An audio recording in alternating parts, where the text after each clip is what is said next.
আল্লাহ তাআলা আমাদেরকে মেহেরবানি করে ভাই ভাই করে দিয়েছেন।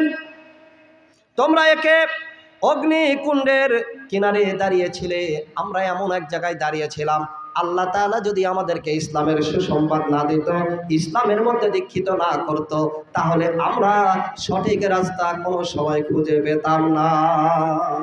আর দুনিয়া সিজনুল মুমিনিন ওয়া জান্নাতুল কাফির, এই দুইটা হরফ, আর দুনিয়া সিজনুল মুমিনিন ওয়া জান্নাতুল কাফির, এমন একটি হাদিস নবী বাতলায় গেছেন, দুনিয়ার মধ্যে যারা মুমিন হবে তাদের জন্য দুনিয়াটা বহুত কষ্টকর হবে, দুনিয়াতে তারা গরিব হবে, লাঞ্ছনার মধ্যে পড়বে, তারা জেল খাটবে, তারা জুলুমের মধ্যে পড়বে। কিন্তু আর দুনিয়া সিজনুল মুমিনিন, দুনিয়া তাদের জন্য কারাগারের মতো হবে। কথা বলেন ঠিক কিনা? দুনিয়া তাদের মতো কারাগারের মতো হবে। ও জান্নাতুল কাফির, যারা মুশরিক মুনাফিকি করছে, দুনিয়াটা এদের জন্য আরাম আয়েশের জায়গা হয়ে গেছে, এই জন্য তারা ইসলামকে একদম ভুলে গিয়ে ইসলাম থেকে দূরে সরে গেছে। এরা কোনোদিন ফিরে আসা সম্ভব নয় যতক্ষণ পর্যন্ত আল্লাহর কাছে তওবা করে ফিরে না আসছে। কথা বলে ঠিক কিনা? যাই হোক, আলোচনায় আসি। সাইয়েদ ইবনে আব্দুর রহমান মুহাজির রাহমাতুল্লাহ আলাইহি তাবুকের যুদ্ধের জন্য আল্লাহর রাসূল সাল্লাল্লাহু আলাইহি ওয়াসাল্লাম বিশ্বনবী ডাকলেন, কারা কারা যাবেন তাবুকের যুদ্ধে, কারা কারা যাবেন তাবুকের যুদ্ধে। এই যুদ্ধের ঘোষণা যখন দিলেন, মুহাজির যারা ছিল আনসারদেরকে এমন ভাবে তৈরি করলেন, যারা আনসার আসছে তাদেরকে সাহায্য সহযোগিতা করতে শুরু করেছেন। যারা মুহাজির ছিল তারা তাদের সম্পদের অর্ধেক দিয়েছেন, ঘর দুইটা আছে একটা ঘর দিয়েছেন, এমনকি তারা এমন ত্যাগ স্বীকার করেছেন, যাদের দুইটি বিবি ছিল একটি বিবিকে তালাক দিয়ে আর একজন আনসারীর হাতে তুলে দিয়েছেন। এমন ত্যাগ তারা করেছেন ইসলামের জন্য। জোরে বলুন আল্লাহু আকবার। আল্লাহ পাক রব্বুল আলামিন সাইয়েদ ইবনে আমির রাহমাতুল্লাহ আলাইহি এ যখন তাবুকের যুদ্ধে যাওয়ার জন্য রাসূলের দরবারে গেলেন, রাসূলুল্লাহ সাল্লাল্লাহু আলাইহি ওয়াসাল্লাম যখন এই ডাক দিলেন তাবুকের যুদ্ধে যেতে হবে, এমন সময় সাইয়েদ ইবনে আমির রাদিয়াল্লাহু তাআলা আনহু সালাবাতুল আনসারী রাহমাতুল্লাহ আলাইহিকে তার ঘরের দায়িত্ব দিয়ে গেলেন। আনসারীকে দায়িত্ব দিয়ে তিনি যুদ্ধে চলে গেলেন। এমন সময় তারা যুদ্ধরত অবস্থায় এই সালাবাতুল আনসারী রাহমাতুল্লাহ আলাইহি সব সময় কি করতেন, প্রত্যেক দিন তার বাসায় এসে খোঁজ খবর নিতেন। আপনাদের কি প্রয়োজন নেই, এরকম খোঁজ খবর নিতেন। এমন সময়, আমি সংক্ষেপ বলছি, একটা ঘটনা পুরোপুরি বলতে গেলে 2-3 ঘন্টা লেগে যাবে, ওই জন্য সংক্ষেপ করে বলছি। একটু বসো বাবারা, বসো, একটু বসো, দাঁড়িয়ে থাকো কেন? বসো, খারাপ লাগে। মাহফিলে বসলে আল্লাহ তাআলা খুশি হয়ে যায়, আর এটা জান্নাতের বাগান, এমন হতে পারে এইটাই তোমার নাজাতের ওসিলা হয়ে যাবে। বলেন আল্লাহু আকবার। সালাবাতুল আনসারী মুহাজির সাইয়েদ ইবনে আমির রাহমাতুল্লাহ আলাইহির বাড়িতে সব সময় দেখাশোনা করতেন, দায়িত্ব ছিল। এমন সময় একদিন তিনি তার বাড়িতে গেলেন, তার সুন্দর স্ত্রী ছিল একটা, এই স্ত্রীর দিকে তার নজর চলে গেল। শয়তান তাকে এমন ওয়াসওয়াসা দিল, শয়তানের ওয়াসওয়াসায় পড়ে সে একদিন কি করলেন, পর্দা ভেদ করে বাসায় ঢুকে সাইয়েদ ইবনে আমিরের স্ত্রীর হাতটা ধরেছিলেন, শুধুমাত্র হাতটা ধরেছিলেন। এমন সময় সাইয়েদ ইবনে আমির রাদিয়াল্লাহু তাআলা আনহুর স্ত্রীর অন্তরটা কেঁপে উঠল এবং বলে উঠল, ভাই সালাবাতুল আনসারী, আপনি জানেন আমার স্বামী যুদ্ধে চলে গেছে, ভাই হয়ে ভাইয়ের স্ত্রীকে তুমি অসম্মান করছো, আল্লাহ তাআলা কিন্তু সহ্য করবে না, আল্লাহ তাআলার দরবারে এর জন্য তোমাকে কাঠগড়ায় দাঁড়াতে হবে।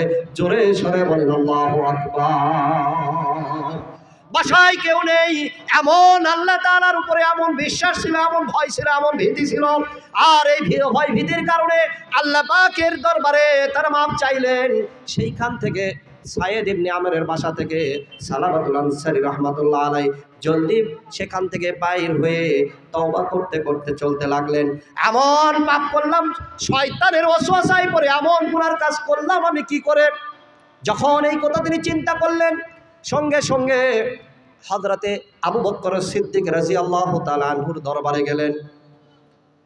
আমিরুল মুমিনিন আবু বকর সিদ্দিক রাদিয়াল্লাহু তাআলা আনহুর দরবারে গিয়ে বলছেন, ইয়া আবু বকর খলিফা, আপনার দরবারে আমি পৌঁছে গেছি, আপনার দরবারে এসেছি। আমি একটা পাপ করেছি, আমি একটা ভুল করেছি। কি ভুল করেছ? বলে, সাইয়েদ ইবনে আমর রাদিয়াল্লাহু তাআলা আনহুর স্ত্রীর হাতটা আমি স্পর্শ করেছি। আল্লাহ যদি আমাকে মাফ না করে তাহলে কোনো উপায় নাই, একটা ব্যবস্থা তো আপনি করে দেন, নচেত আমার কোনো উপায় নাই। যখন এই কথা বললেন, সাইয়েদ ইবনে আমেরের স্ত্রীর কাছ থেকে চলে এসে যখন এই কথা আবু বকর সিদ্দিক রাদিয়াল্লাহু তাআলা আনহুর দরবারে পেশ করলেন, আবু বকর সিদ্দিক রাদিয়াল্লাহু তাআলা বললেন, তুমি এখান থেকে দূর হয়ে যাও, দূর হয়ে যাও, কারণ তোমার এই গুনার ক্ষমা আমার কাছে নেই, আমার কাছে নেই, তুমি চলে যাও, চলে যাও। এরপরে তিনি সেখান থেকে হযরত ওমর রাদিয়াল্লাহু তাআলা আনহুর দরবারে পৌঁছলেন। এরকম গুনার কথা সেখানেও প্রকাশ করলেন। গুনার কথা বলার পরে তিনি কি করলেন? তিনিও সেইখান থেকে তাড়িয়ে দিলেন, এখান থেকে চলে যাও, আমার কাছে গুনার ক্ষমা নাই, আমার কাছে গুনার ক্ষমা তোমার নাই, তুমি চলে যাও, দূর হয়ে যাও, চৌগান এখান থেকে দূর হয়ে যাও। এরপরে তিনি হযরত আলী রাদিয়াল্লাহু তাআলা আনহুর দরবারে পৌঁছলেন। হযরত আলী রাদিয়াল্লাহু তাআলা আনহুর দরবারে যখন পৌঁছলেন, হযরত আলী রাদিয়াল্লাহু তাআলা আনহু তাকে বললেন, বলো তোমার কি সমস্যা? সমস্ত ঘটনা আবার বললেন। আলী রাদিয়াল্লাহু তাআলা আনহু তাকে দূরে সরে দিলেন, যাও, আমার দরবারে তোমার ক্ষমা নাই। সেইখান থেকে তিনি কি করলেন? বিশ্বনবী হযরত মুহাম্মদ রাসূলুল্লাহ সাল্লাল্লাহু আলাইহি ওয়াসাল্লামের দরবারে গেলেন। বলেন আল্লাহু আকবার।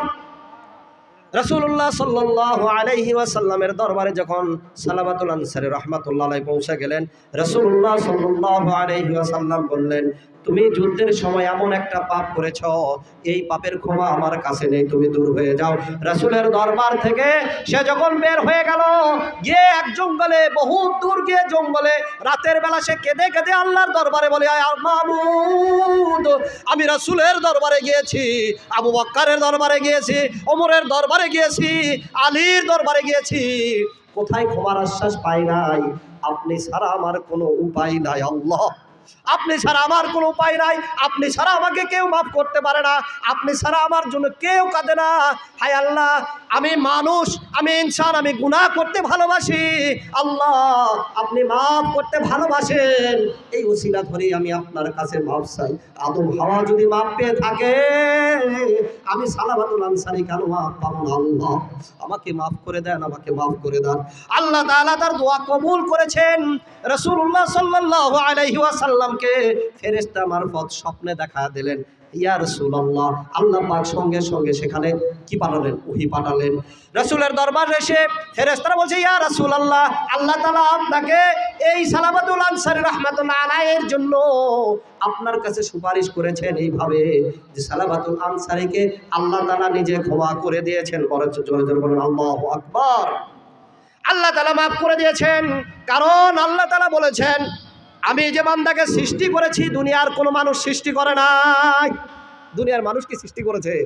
আমি আল্লাহ যাকে সৃষ্টি করেছি, বান্দা আমার কাছে গুনাহ করবে, আমার কাছে তওবা করবে, আমি আল্লাহ বান্দাকে মাফ করব। তুমি তো মাফ করার কেউ নয়, তুমি তো তাকে দূরে সরে দেওয়ার কেউ নয়, তুমি আমার কাছে আরজি করতে। রাসূলুল্লাহ সাল্লাল্লাহু আলাইহি ওয়াসাল্লাম হযরত আলী রাদিয়াল্লাহু তাআলা আনহু ও ওয়াইস কারনী রাদিয়াল্লাহু তাআলা আনহু দুইজনকে সালাবাতুল আনসারীকে খোঁজার জন্য পাঠালেন। যাও যাও, যেখানে পাও সালাবাতুল আনসারীকে ধরে নিয়ে আসো। কোথায় আছে? যাও, আল্লাহর উপর থেকে ওহী মারফত আমার কাছে তার ক্ষমা চলে এসেছে, যাও তাড়াতাড়ি যাও, তাকে সেখান থেকে উদ্ধার করে নিয়ে আসো। তারা রওনা করলেন, অনেক দূরে চলে গেলেন। যাওয়ার পরে অনেক জায়গায় খোঁজাখুঁজি করলেন, কিন্তু কোথাও তাকে পেলেন না। না পাওয়ার জন্য এক জায়গায় অপেক্ষা করলেন, করার পরে সেখানে জিজ্ঞাসা করলেন বাজার আছে, বাজারে গিয়ে জিজ্ঞাসা করলেন। তারা বলছে, এখানে এক ব্যক্তি রাতের ৩টার সময় অর্থাৎ শেষ রাতে এসে আল্লাহর দরবারে এসে কান্নাকাটি করে, আল্লাহর দরবারে চায়, সে যেন কি পাপ করেছে, আল্লাহর কাছে কেঁদে কেটে বলে, আল্লাহ আমি রাসূলের দরবারে গিয়েছি, আবু বকরের দরবারে গিয়েছি, ওমরের দরবারে গিয়েছি, আলীর দরবারে গিয়েছি, কেউ আমাকে ক্ষমা করে নাই। আল্লাহ আপনি যদি আমাকে ক্ষমা না করেন তাহলে আমার আর কোনো উপায় নাই। এই দোয়া করেন।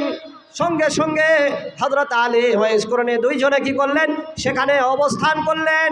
যখন রাত শেষ রাত হয়ে গেল, যখন আওয়াজ আসছে কান্নার, তখন তারা দুইজন সেখানে চলে গেলেন পাহাড়ের চূড়ায়, গিয়ে তাকে সাথে সঙ্গে করে নিলেন। নিয়ে বলতেছে, ইয়া ভাই, আমরা আল্লাহ তাআলা আপনাকে মাফ করে দিয়েছে, রাসূল আপনাকে নেওয়ার জন্য পাঠাইছে, আপনি আমাদের সঙ্গে চলেন। সালাবাতুল আনসারী বললেন, না আলী ভাই, আমি এইভাবে যাব না, আমি যেহেতু দোষ করেছি, আমার হাত দুটা পিছনে ঘাড়ের উপর দিয়ে দড়ি দিয়ে রশি দিয়ে বেঁধে নিয়ে চলো, যেহেতু আমি আসামি, রাসূলের দরবারে গিয়ে যেন বলতে পারি আল্লাহ আমাকে ক্ষমা করে দিয়েছেন। তিনি এমনি এমনি গেলেন না, হাত পিছে বাঁধার পরে তিনারা রওনা দিলেন। দিয়ে রাসূলের দরবারে এসে পৌঁছতে পৌঁছতে ফজরের সময় হয়ে গেল। বলেন সুবহানাল্লাহ। আল্লাহ রাসূল সাল্লাল্লাহু আলাইহি ওয়াসাল্লাম নামাজ শুরু করলেন, ফজরের নামাজ আদায় করতে শুরু করলেন। এমন সময় যখন আল্লাহ রাসূল কেরাত শুরু করে দিয়েছেন, এমন সুন্দর আয়াত তিনি তেলাওয়াত করতে শুরু করেছেন, মধুর কণ্ঠে তেলাওয়াত শুরু করেছেন। তেলাওয়াতের একটা আঘাত এমনভাবে সালাবাতুল আনসারীর কলেজায় লেগেছে, এমনভাবে কলেজায় লেগেছে, তিনি সেখানে আওয়াজ দিয়ে একবার বিকট চিৎকার করে মৃত্যুবরণ করে মাটিতে লুটিয়ে পড়লেন, শুয়ে গেলেন। নামাজ শেষে রাসূলুল্লাহ সাল্লাল্লাহু আলাইহি ওয়াসাল্লাম আলী এবং ওয়াইস করণকে বলছে, তার মুখে চোখে পানির ছিটা দাও, পানির ছিটা দাও, পানির ছিটা দাও, পানির ছিটা দাও হলো, কিন্তু তিনি জাগ্রত হলেন না। এমন সময় ওয়াইস করণী বলছে, ইয়া রাসূলুল্লাহ, আপনার সালাবাতুল আনসারী আর দুনিয়াতে নেই, আল্লাহর ডাকে সাড়া দিয়ে তিনি দুনিয়া থেকে বিদায় নিয়ে চলে গেছেন, দুনিয়া থেকে বিদায় নিয়ে চলে গেছেন। ইয়া রাসূলুল্লাহ, রাসূলুল্লাহ সাল্লাল্লাহু আলাইহি ওয়াসাল্লাম কান্না কণ্ঠ বিজড়িত কণ্ঠে বলছে, ঠিক আছে, তাকে গোসল করাও এবং কাফনের কাপড় পরাও, এরপরে আমরা তার জানাজার ব্যবস্থা করব ইনশাআল্লাহ। তখন তাকে নিয়ে যাওয়া হলো, জানাজার ব্যবস্থা করা হলো। রাসূলুল্লাহ সাল্লাল্লাহু আলাইহি ওয়াসাল্লাম এমনভাবে জানাজায় অংশগ্রহণ করলেন, পায়ের উপর ভর দিয়ে বুড়া আঙ্গুলি দিয়ে যাচ্ছেন জানাজার ময়দানে। এমন সময় জানাজা শেষ করার পর সাহাবীরা জিজ্ঞাসা করলেন, ইয়া রাসূলুল্লাহ, আপনি এমন পায়ের উপর ভর দিয়ে কেন গেলেন, কিভাবে গেলেন, দরকারটা কি ছিল, প্রয়োজনটা কি ছিল? রাসূলুল্লাহ সাল্লাল্লাহু আলাইহি ওয়াসাল্লাম বললেন, সালাবাতুল আনসারীর জানাজায় এত সংখ্যক ফেরেশতা আসমান থেকে আল্লাহ তাআলা নিযুক্ত করেছেন, এত সংখ্যক এত পরিমাণ ফেরেশতা নিযুক্ত হয়েছেন যে পা ফালানের জায়গা আমি পাচ্ছিলাম না, এই জন্য বুড়া আঙ্গুলির উপর ভর দিয়ে দিয়ে আমি জানাজায় অংশগ্রহণ করেছি। জোরে সরে বলেন আল্লাহু আকবার। আল্লাহ তাআলা যদি মাফ করেন তাহলে আর কোনো সমস্যা নাই।